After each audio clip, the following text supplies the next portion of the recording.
All right, folks, it's a new year. New year, new me, right? Let's get real. If you're still walking around smelling like a gym bag, that has got to change. Enter Mando. Whole body deodorant, the game changer you didn't know you needed. Mando is not just for your pits, it's for everywhere. It is seriously safe to use on every part of your body, guys. All Mando products are paraben free, they're baking soda free, and Mando was designed by a doctor who observed how poorly BO was being diagnosed and being treated. Mando is clinically proven to block odor all day and to control it for up to 72 hours. You can choose the solid stick with mandelic acid, which will stop odor before it starts, or go with the spray deodorant, which is perfect for hard to reach spots, with scents like bourbon leather, cloverwoods, my favorite Mount Fuji. You can get the starter pack right now. Go to shopmando.com. Solid stick, cream tube, and 2 free products. $5 off with code Chael, and we're even going to throw in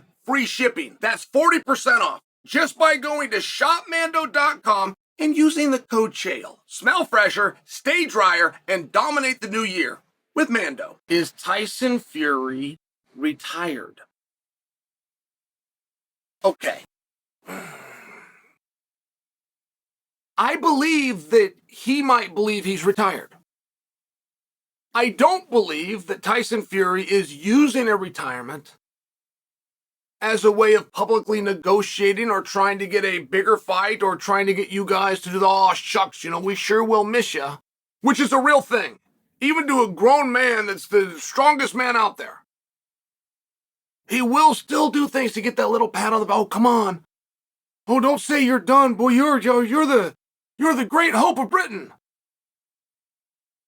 All of those things can be true at the same time. Now, Tyson Fury's ability and understanding that he needs to entertain cannot be questioned. But he doesn't always have a clear strategy. He doesn't always have a very clear strategy of how he's going to do that. Now, it might be to bring up the lovely bride and to sing to her, and that was his idea. But I'll just share with you, he's been a very consistent competitor more than he has been a reliable entertainer. Like when the Tyson Fury story is said and done, and once it's all said and done, that's when we don't talk trash and we don't start joking around. When it's all said and done, that will be treated like a death. Even if it's a death of a career, we will not speak ill of anybody that has died. Can we understand that concept? But that is true with the guy's career too. You will not give him a hard time and you will not tease him. And in front of everything else, and as great as Tyson was, we can never forget what a competitor he was that just happened to also be understanding and be willing to entertain. Like this fight with Joshua, I don't get it. I know Fury himself believes this is a huge fight. He's wrong, but I don't want to do this back and forth with you guys about how little anybody cares about that fight. I really don't. Because there's parts of the world where they do. There's parts of the world where the absolute biggest fight you could make if you were the fight gods and you had this magic wand is Joshua versus Fury. There's the better part of a decade where the absolute biggest fight you could make is Joshua versus Fury. Fury's desire to get that fight, I don't want to take that from him. In his ability to still go out, even coming off of a loss, even coming off of 2 losses, even coming off a combined record between them, it's like 3-2 in their last 5, and the 1 loss to a guy that doesn't even box, and the other guy beat a guy that's never boxed. Like, the whole thing gets really weird. Before you dig into any of that, you still have the Battle of England. You still have the story of black and white that nobody wants to tell that story, but everybody is observing that story. You still have 2 perennial heavyweight kings. And you have them competing at the same time. And you have a promoter and a community known as the boxing community that has failed at their job to get them in the ring. You get 2 guys from completely separate walks of life, 2 different parts of Mother Earth. You have 2 guys that are essentially neighbors and you can't get them in the ring. Okay. And when I tell you that Fury is a competitor, I watched Fury the night after Joshua lost.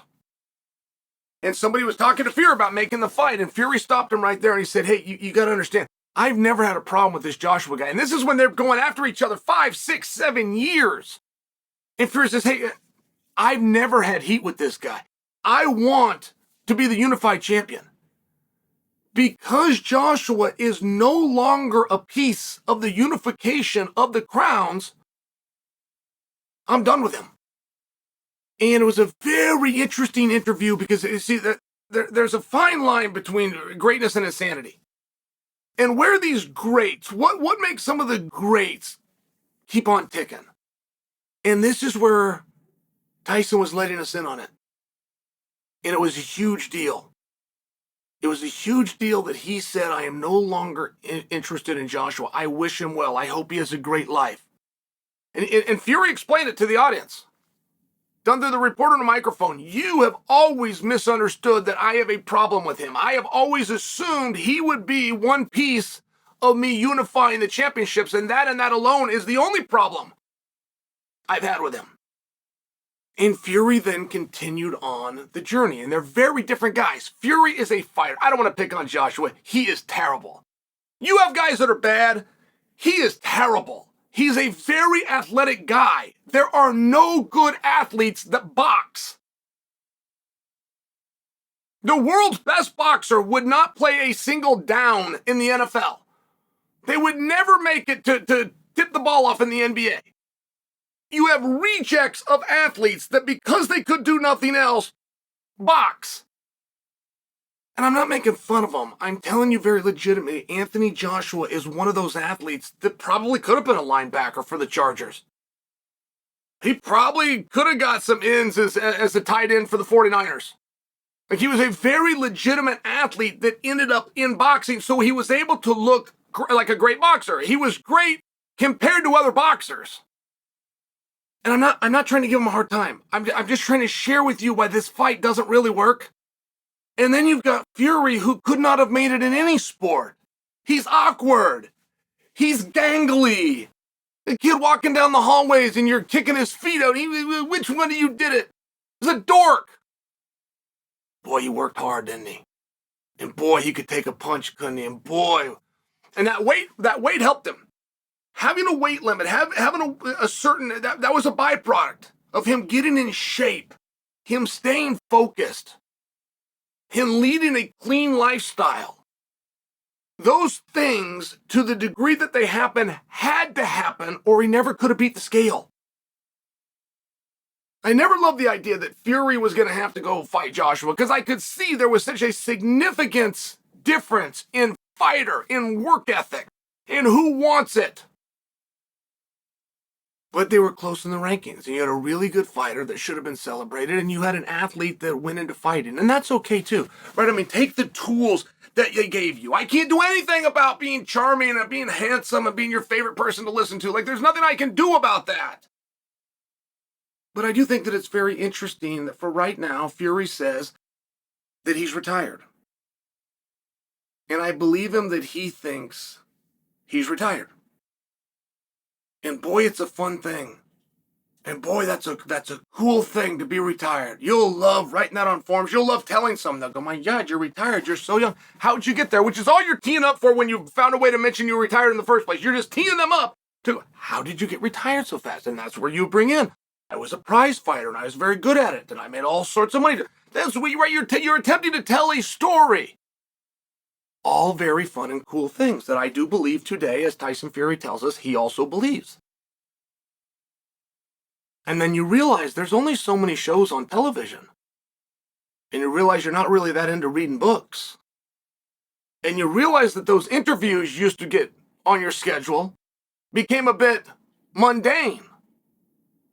But not near as mundane as not having your phone ring. And all of a sudden, as hard as training camp was, at least it was something to go do 2 times a day. And all of your peers, if you want to visit them, are working from 9 to 5, so you can't visit with them then. And you find out you're not quite as interesting being a former fighter as a current headliner. And all of a sudden, that retirement is off. But if you want my final prediction for is Fury retired, sure, he is today as he says it. We have no reason not to believe him. Is anybody going to be beating down Tyson's door with things to do and offerings and... No, of course not. He's a dork.